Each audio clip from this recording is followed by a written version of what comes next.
Okay, अब exercises continue करते हैं चैप्टर 1 के। तो क्वेश्चन 16 पे आते हैं। उसमें कह रहे हैं कि I is the current through a conductor, R is resistance, V is the potential difference. According to Ohm's law, product of two of these quantities equals the third. Obtain Ohm's law from dimensional analysis.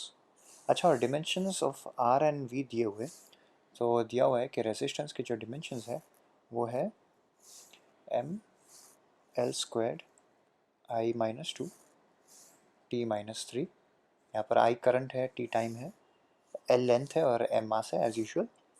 And दिया गया है कि dimensions of we यानी कि potential difference वो है M L squared P minus three I minus one. ठीक है। एंड हमें सिर्फ इतना कहा गया है कि product of two of this quantities यानी कि आई एन आर या तो फिर वी एन आई या वट एवर, और वो दोनों को मल्टीप्लाई करने पर तीसरा चीज़ मिलेगा। ठीक है। तो लेट्स जस्ट रिमेंबर कि डिमेंशंस ऑफ करंट क्या होते हैं। वेल वो तो आई होते हैं, राइट। तो अगर आप ध्यान से देखोगे, जो जो डिमेंशंस ऑफ आर है एंड डिमेंशंस ऑफ वी है, dimensions of R and dimensions of V, उनमें सिर्फ एक ही चीज़ डिफरेंट है, एम एल स्क्वायर सेम है, ठीक है, पी माइनस थ्री सेम है। सिर्फ ये है कि आर में आई माइनस टू है एंड वी में आई माइनस वन है। तो क्लियरली आप ये कह सकते हो कि अगर अपन आर को आई से मल्टीप्लाई करेंगे तो उसके जो डिमेंशंस है they will equal the dimensions of V, बराबर, क्योंकि बाकी सब सेम था। एंड आपने आर के साथ एक पावर ऑफ एक करंट का पावर आपने मल्टीप्लाई कर दिया डिमेंशंस में। तो इसके लिए पहले ही कहा गया था कि दो चीज़ों को मल्टीप्लाई करने पर तीसरी चीज़ मिलने वाली है। तो क्लियरली इट मस्ट बी कि the formula is V equals I R. ठीक है। एंड इसको कहते हैं Ohm's law and this is the answer. Okay, अब क्वेश्चन 17 पे आते हैं। क्वेश्चन 17 कह रहा है frequency of a vibration of a string, जहाँ फ्रीक्वेंसी वैसे म्यू से रिप्रेजेंट करते हैं। Frequency of vibration of a string depends on, यानी कि उसके फॉर्मूले में लेंथ बिटवीन द नोड्स आ रहा है। तो यानी कि इसके लिए हम क्या करेंगे कि हम बेसिकली कह रहे हैं कि proportional to length to the power A. यहाँ पर ए ज़ीरो भी हो सकता है, यानी कि एक्चुअली फॉर्मूला में लेंथ आएगा ही नहीं। या तो ये भी हो सकता है कि ए पॉजिटिव नंबर हो, यानी कि डायरेक्टली प्रोपोर्शनल हो, या ये भी हो सकता है कि ए नेगेटिव हो, यानी कि inversely proportional. For the moment हम सिर्फ ए लिख रहे हैं एंड ए का एक्चुअल वैल्यू कुछ भी हो सकता है, वो अपन फाइंड आउट करेंगे। So it depends on the length L between the nodes, tension F in the string. तो यानी कि ये भी हो गया कि मल्टीप्लाई कर दो F to the power B, again B positive negative zero हो सकता है, एंड एफ टेंशन है, एंड मास पर unit length M to the power C, again C हमें पता नहीं है। सो बेसिकली हम ये कह रहे हैं कि we want to find A B and C. वही कह रहे हैं guess the expression for frequency from dimensional analysis. ठीक है ना। तो बेसिकली हम ये कह रहे हैं कि mu equals K L to the power A F to the power B M to the power C, K जहाँ पर डिमेंशनलेस कांस्टेंट है। ठीक है। अच्छा, आप देखते हैं कि पहले लेंथ के डिमेंशंस क्या होते हैं, वो तो सिर्फ लेंथ होते हैं क्योंकि बेस क्वांटिटी है। अच्छा, एफ़ के डिमेंशंस क्या होते हैं, एफ़ यानी कि टेंशन इन द स्ट्रिंग है, टेंशन एक फोर्स होता है। फोर्स के डिमेंशंस हमें पता है, वो होते हैं M L T minus two. And finally हमें मास पर यूनिट लेंथ है, रिमेंबर एम यहाँ पर मास नहीं है, मास पर यूनिट लेंथ है। तो उसके डिमेंशंस क्या होने, वो होने एम डिवाइड बाई एल। ठीक है। सो ओवरऑल अगर हम इक्वेशन 1 देखें तो dimensions of left hand side क्या हो जाएंगे, लेफ्ट हैंड साइड में सिर्फ फ्रीक्वेंसी है, एंड फ्रीक्वेंसी के डिमेंशंस हमें पता है। फ्रीक्वेंसी होता है कि कितना फ्रीक्वेंटली कोई चीज़ हो रहा है, वो होता है बेसिकली टी माइनस वन। ठीक है। अभी आर एच एस के डिमेंशंस फाइंड करते हैं। पहले तो क्या आता है, के का डिमेंशंस कोई नहीं है, डिमेंशनलेस कांस्टेंट है। L to the power A है तो बेस क्वांटिटी है, तो L to the power A रहेगा। F to the power B है तो हो जाएगा M L T minus two to the power B, and M to the power C है तो वो हो जाएगा M L minus one to the power C. इसे जब सिंप्लीफाई करोगे तो क्या हो जाएगा, एल ए, फिर आएगा M to the power B, L to the power B, T to the power minus two B, M to the power C, L to the power minus C. जैसे multiply सब combine कर लेंगे तो क्या हो जाएगा कि पावर ऑफ लेंथ देखते हैं, ए आएगा प्लस बी आएगा माइनस सी आएगा, बराबर है। एंड एम को देखते हैं, हो जाएगा B plus C, and T हो जाएगा माइनस टू बी। सो ये हो गए डिमेंशंस। अच्छा, लेंथ एंड मास के डिमेंशंस लेफ्ट हैंड साइड पे क्या है, 0 है, तो इसका मीनिंग ये हो गया कि ए प्लस बी माइनस सी को 0 होना पड़ेगा, ठीक है। एंड साथ ही ये होना पड़ेगा कि बी प्लस सी को भी 0 होना पड़ेगा, ठीक है। एंड फाइनली जब टाइम के डिमेंशंस कंपेयर करते हैं left hand and right hand में, तो लेफ्ट हैंड साइड पे -1 है, तो राइट हैंड साइड पे जो पावर्स ऑफ टाइम है वो क्या -2b है, तो वो होने पड़ेंगे इक्वल्स -2b। तो इससे पहले एक नंबर मिल गया कि b होना चाहिए 1/2, हाफ, बराबर। अच्छा, सो b प्लस सी इक्वल 0 है, इससे मिलता है कि c को होना पड़ेगा -1/2, ठीक है।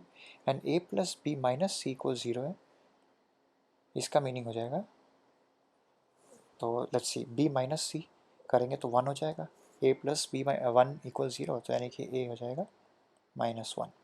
तो ओवरऑल देखेंगे तो इक्वेशन हो जाएगी म्यू इक्वल्स के, क्योंकि के हम फाइंड आउट नहीं कर सकते डिमेंशनल एनालिसिस से, l to the power a, जब a -1 है तो डिवाइड बाय लेंथ करोगे, f to the power b m to the power c का मीनिंग हो गया कि 1/2 यानी कि स्क्वायर रूट होता है, ठीक है।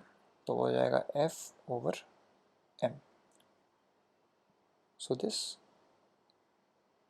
Is the final answer. Okay, अब क्वेश्चन 18 पे आते हैं। क्वेश्चन 18 कह रहा है test if the following equations are dimensionally correct.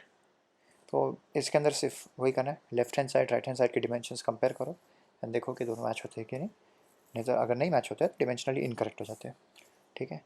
तो ए से शुरुआत करते हैं। ए में दिया है एच, जिसको हाइट बताया गया है, equals 2s, S surface tension है, कोसाइन थीटा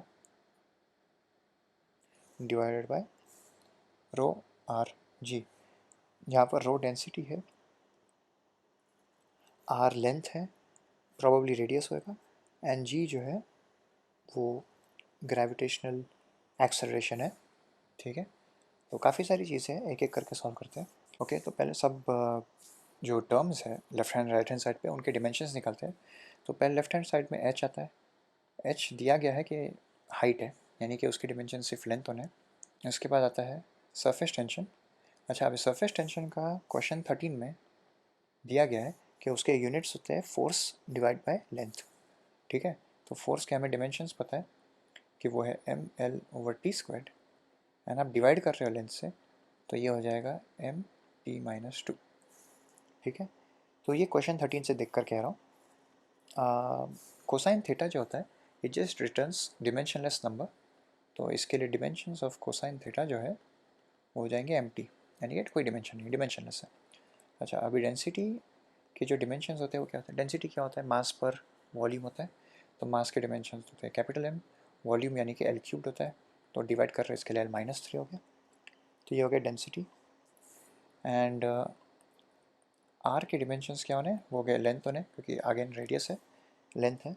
एंड जी जो है वो एक्सेलरेशन होता है, एक्सेलरेशन के डिमेंशंस होते हैं लेंथ ओवर टाइम स्क्वायर। तो ओवरऑल देखोगे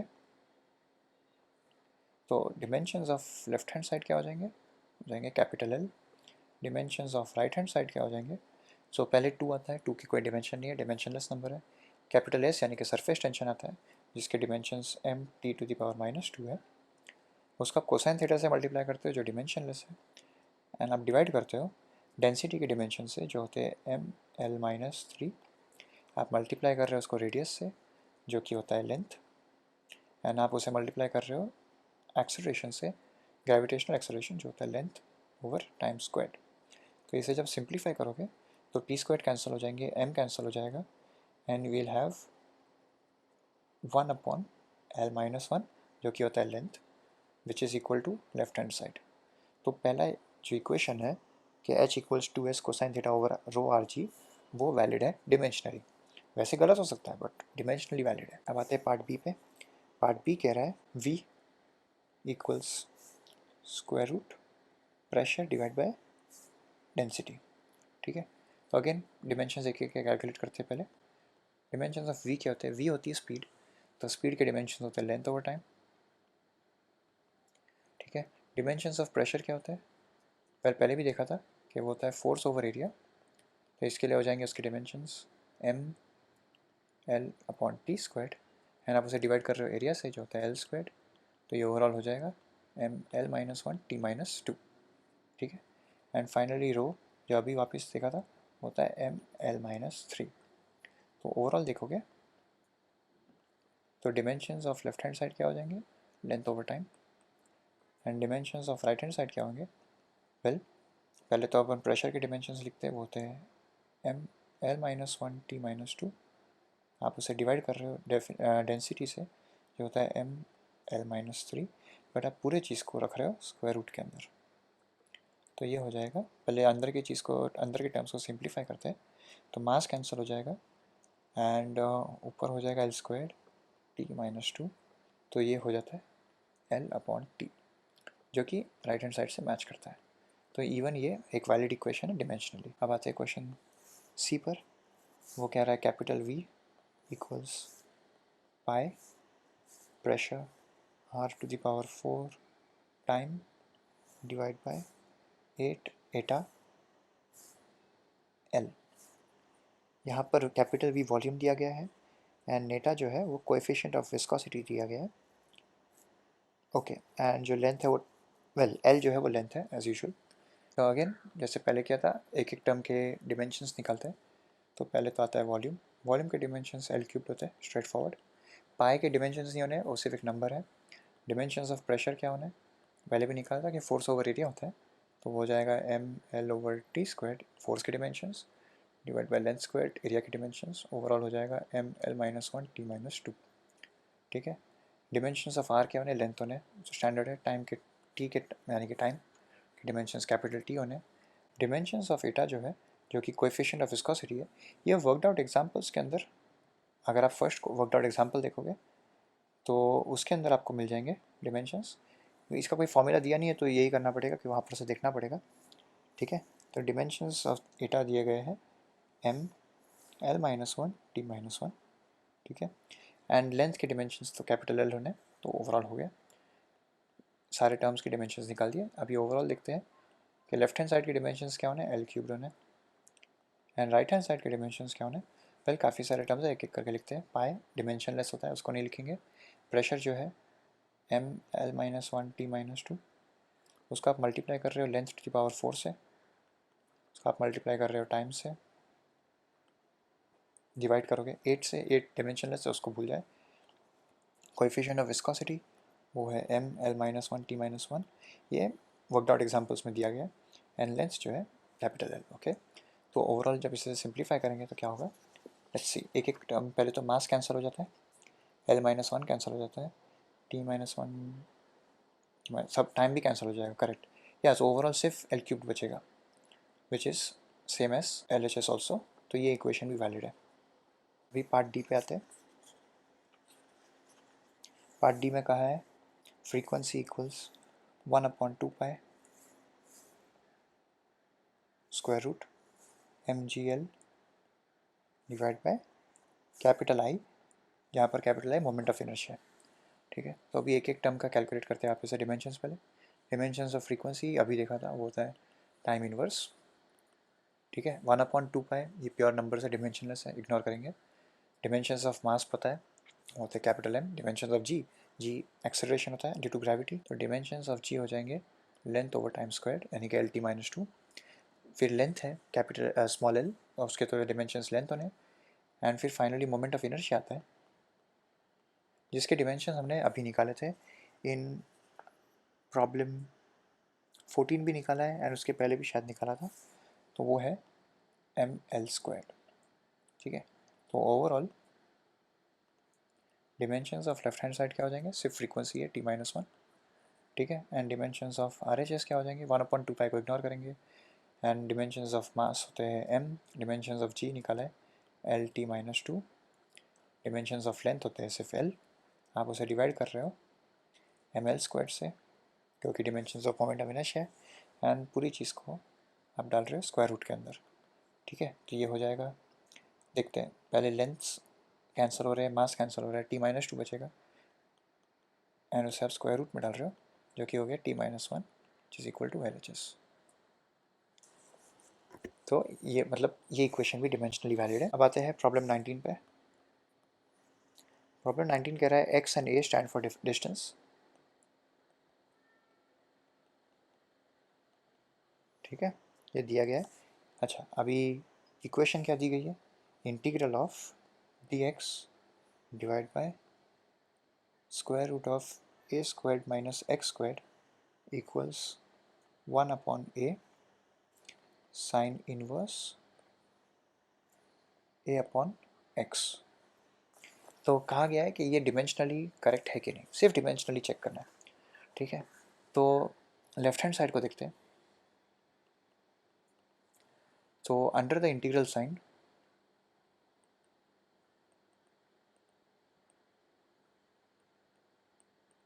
अपने पास क्या है? We have D X divide by square root of A squared minus X squared. ठीक है, ये टर्म्स है। तो अब डिमेंशंस ऑफ डी एक्स क्या होते हैं? डी एक्स क्या है? एक very small amount of x है। एक्स डिस्टेंस दिया गया है, डिमेंशंस ऑफ डिस्टेंस लेंथ होता है, तो स्मॉल अमाउंट ऑफ लेंथ के डिमेंशंस भी लेंथ ही होना है, तो इसके डिमेंशंस हो गए कैपिटल एल। ठीक है, अभी ए स्क्वायर्ड के डिमेंशंस वो होने एक्स स्क्वायर्ड के डिमेंशंस के साथ, क्योंकि दोनों डिस्टेंसेस है एंड दोनों के डिमेंशंस एल स्क्वायर्ड होने हैं। सो देयरफॉर डिमेंशंस ऑफ, अगर आप स्क्वायर रूट ले लोगे तो वो हो जाएगा कैपिटल एल। तो ओवरऑल देखोगे तो dimensions of D X divide by square root of A squared minus X squared क्या हो जाएगा? डी एक्स के डिमेंशंस कैपिटल एल है, square root of A squared minus X squared के डिमेंशंस कैपिटल एल है, तो वो हो जाएगा 1, यानी कि डिमेंशनलेस। ओके, तो इतना हो गया। अभी आते हैं आर एच एस पे। पहले देखते हैं साइन इनवर्स ऑफ एनीथिंग। कुछ भी डाल दो आप, ए वॉट एवर आप कुछ भी डालो, वो क्या होता है? वो एक एंगल होता है, यानी कि डिमेंशनलेस। ठीक है, तो आप साइन इनवर्स को किससे मल्टीप्लाई कर रहे हो आर एच एस पे? 1 अपॉन ए से। तो 1 अपॉन ए के डिमेंशंस क्या होते हैं? L minus 1। So overall dimensions के ऑफ आर एच एस क्या हो जाएंगे? एल माइनस 1, जो कि एल एच एस के डिमेंशन से मैच नहीं करता है। Therefore, this equation cannot be valid. And that's the answer.